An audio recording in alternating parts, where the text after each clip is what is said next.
بسم اللہ الرحمن الرحیم، السلام علیکم۔ اس وقت بھارت پوری دنیا کی توجہ کا مرکز بنا ہوا ہے، لیکن یہ توجہ کسی فخریہ کارناموں کی وجہ سے نہیں ہے بلکہ وائرس کی تباہ کاریوں کی وجہ سے ہے۔ کرونا وائرس جس نے سپر پاور امریکہ اور پھر بھارت کی عزت کا جنازہ نکالا ہے، اس کی کوئی مثال نہیں ہے۔ دنیا کی سب سے زیادہ آبادی والے ملک چائنا نے جیسے وبا پہ کنٹرول کیا، اس نے پوری دنیا میں اپنا لوہا منوایا۔ لیکن جب اس وائرس نے دنیا کے نام نہاد بادشاہوں یعنی مغربی ممالک کی طرف رخ کیا تو سب کی قابلیت کا پول کھول کے رکھ دیا۔ جس طرح امریکہ کا انفراسٹرکچر کرونا کے سامنے ایکسپوز ہوا، اس کی ماضی میں کوئی مثال نہیں ہے۔ اور اب بھارت جس طرح کرونا کے سامنے ڈھیر ہو گیا ہے، اس نے تو بھارت کے کھوکھلے دعووں کو بالکل زمین بوس کر کے رکھ دیا۔ جس طرح بھارت میں انسانیت اور انسان کی تذلیل ہو رہی ہے، اس کی مثال تو افریقی ممالک میں بھی نہیں مل رہی۔ آج سے ایک ہفتہ پہلے 50 مریض 2 دن میں دہلی کے ایک اسپتال میں آکسیجن کی کمی کی وجہ سے مر گئے۔ تو آج ایک ہفتے بعد بھی انڈیا کے دارالحکومت نئی دہلی میں بترا اسپتال میں آکسیجن کی قلت سے کرونا وائرس کے 8 مریض ہلاک ہوئے۔ دہلی حکام کا کہنا ہے کہ دہلی کو روزانہ کی بنیاد پہ 976 ٹن آکسیجن کی ضرورت ہے، لیکن ہمیں صرف 490 ٹن آکسیجن دی گئی اور گزشتہ روز ہمیں صرف 312 ٹن آکسیجن دی گئی۔ متعدد ہندوستانی ریاستوں میں ویکسین لگانے کی مہم شروع ہونے سے پہلے ہی بند ہو گئی ہے۔ حکام نے بتایا کہ ویکسین کی قلت کی وجہ سے فائنینشیل ہب ممبئی میں ٹیکے لگانے والے مراکز 3 دن تک بند رہیں گے، اور دہلی کے وزیر اعلیٰ اروند کیجریوال نے شہریوں پہ زور دیا ہے کہ مراکز میں نہ آئیں تاکہ امن و امان کا مسئلہ نہ پیدا ہو، کیونکہ ابھی تک ویکسین کی خوراک ہی نہیں پہنچی۔ کرناٹکا میں بنگلور کے ویکسین مرکز میں ریاست کے وزیر صحت نے کہا کہ اس کی ویکسینیشن مہم ہفتے سے شروع نہیں اب ہو سکتی۔ وزیر صاحب نے کہا کہ ریاستی حکومت کو کمپنی سے اس بارے میں کوئی اطلاع نہیں ملی کہ وہ ویکسین کب فراہم کریں گی۔ بھارت میں بہرحال آکسیجن کی قلت کی اگلے 15 روز تک ختم ہونے کی امید نہیں ہے۔ سائنٹیفک ایڈوائزرز کے ایک فورم نے مارچ کے شروع میں حکومت کو ایک وارننگ دی تھی کہ ملک میں کرونا وائرس کے ایک نئے ویریئنٹ کی گرفت مضبوط ہو رہی ہے۔ وارننگ کے باوجود 4 سائنسدانوں نے کہا کہ وفاقی حکومت نے وائرس کے پھیلاؤ کو روکنے کے لیے بڑی پابندیاں عائد کرنے کی کوشش نہیں کی۔ پرائم منسٹر نریندر مودی، حکمران بھارتیہ جنتا پارٹی کے رہنما اور حزب اختلاف کے سیاستدانوں کے ذریعے لاکھوں بڑے پیمانے پہ بغیر ماسک کے افراد نے مذہبی تہوار اور سیاسی ریلیوں میں شرکت کی۔ دسیوں ہزار کسانوں نے مودی کی زرعی پالیسی میں تبدیلی کے خلاف نئی دہلی کے کنارے پہ ڈیرے لگائے رکھے تھے۔ دنیا کا دوسرا سب سے زیادہ آبادی والا ملک اس وقت انفیکشن کی دوسری لہر سے لڑنے کی جدوجہد کر رہا ہے، جو پہلی لہر سے بہت زیادہ خوفناک ہے۔ مودی کے 2014 میں اقتدار سنبھالنے کے بعد یہ سب سے بڑا کرائسس ہے جس کا بھارت سامنا کرنا ہے۔ اب بھارت میں نئے کیسز 4 لاکھ سے زیادہ اور اموات 3,500 یومیہ سے زیادہ ہو گئی ہیں، جس کے بارے میں یہ کہا جا رہا ہے کہ یہ 10 سے 30 گنا کم رپورٹ ہو رہی ہیں۔ اسپتالوں میں حادثات کا سلسلہ جاری ہے۔ دہلی کے بعد اب احمد آباد میں اسپتال میں آگ لگ جانے سے کورونا کے 16 مریض جاں بحق ہو گئے ہیں۔ لوگ ویکسین لگوانے کے لیے لمبی لمبی لائنز میں کھڑے ہیں، لیکن ریاستوں کے پاس لگانے کے لیے ویکسین ہی موجود نہیں ہے، جبکہ بھارت کو ویکسین بنانے کے حوالے سے فارمیسی آف دا ورلڈ کہا جا رہا تھا۔ کرن تھاپر، جو مشہور بھارتی ٹی وی ہوسٹ ہے، وہ کہتے ہیں کہ کئی دہائیوں پہلے ہمیں یقین ہو گیا تھا کہ بھارت سپر پاور بن گیا، بنا نہیں تو بننے جا رہا ہے۔ دنیا کی سب سے بڑی جمہوریت، دنیا کی 6ٹھی بڑی اکانومی، 1.5 ارب لوگوں کی مضبوط مارکیٹ، آئی ٹی میں مہارت، unbeatable cricket team, Bollywood کا گھر، دنیا کے کامیاب ترین businessman, B J P, R S S, Narendra Modi, یہ سب کچھ ایک نہ نظر آنے والے وائرس نے اڑا کر رکھ دیا، اور ہر روز مودی کے جھوٹے دعووں سے پردہ اٹھ رہا ہے۔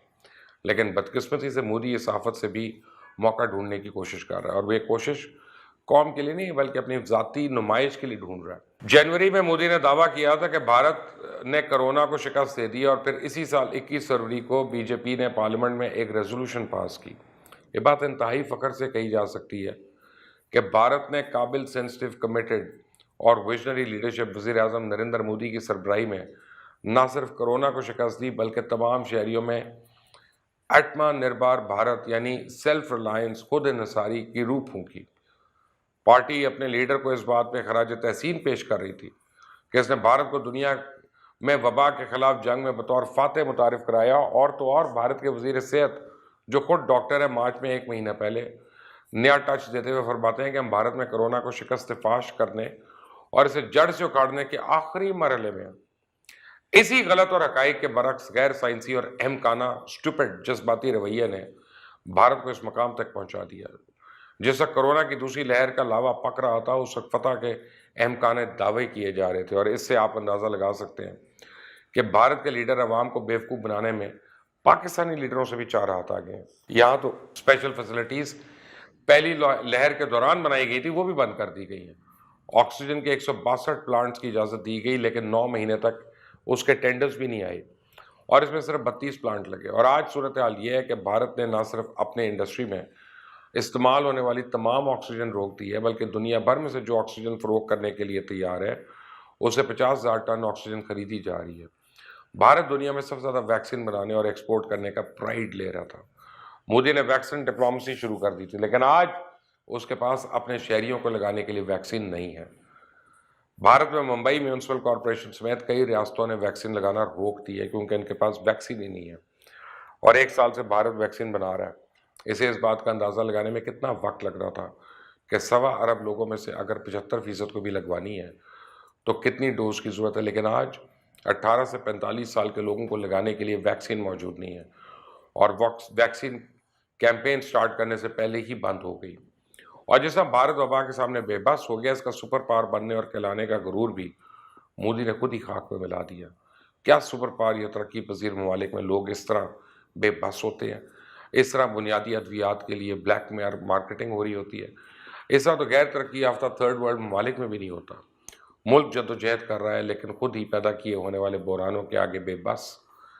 بحران کو حل کرنے میں ناکام ہے۔ بستر اور آکسیجن کی کمی کی وجہ سے اسپتال مفلوج ہو چکے ہیں، مریض ایمبولینس سے مر رہے ہیں، اور بعض اوقات سڑکوں پہ فرشوں اور کھلے میدانوں کو قبرستان میں تبدیل کر دیا گیا۔ اور جہاں کہیں بھی نظر آ رہی ہے، ہر طرف بے بس فریاد کرنے والے شہریوں کی پکاریں آ رہی ہیں، جن کی فریاد سننے کے لیے کوئی موجود نہیں ہے۔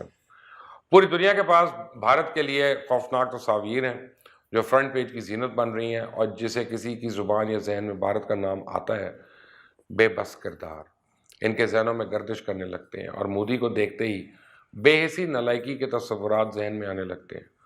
کیا کوئی اپنی عوام کے لیے اتنا بے حس ہو سکتا ہے؟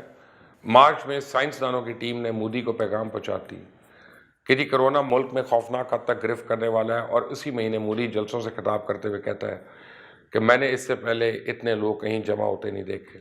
ہر روز مودی کی ٹویٹ آ رہی تھی کہ آن مائی way to a Meesho rally, لیکن مودی نے الیکشن جیتنے کے لیے لاکھوں لوگوں کی جانیں خطرے میں ڈال دیں، اور سیاسی فائدے کے لیے کرونا کی خوفناک صورتحال پر بھی پردہ ڈال کے رکھا، جس کے نتائج آج پورا بھارت بھگت رہا ہے۔ دنیا ہندوستان سے خوفزدہ ہے، شدید مایوس ہے۔ بھارت بے نقاب ہو چکا ہے، کیونکہ اسے صورت حقیقت کو دنیا سے چھپانا مشکل ہو چکا ہے۔ بھارت کے دوستوں نے ہانگ کانگ سے فرانس اور امریکہ سے آسٹریلیا تک دروازے بند کر لیے ہیں، بھارت سے آنے والوں کی فلائٹس کو روک دیا ہے۔ انسانی بے بسی کی ایسی تصویریں دیکھنے میں آ رہی ہیں کہ انسان کا سر شرم سے جھک جاتا ہے۔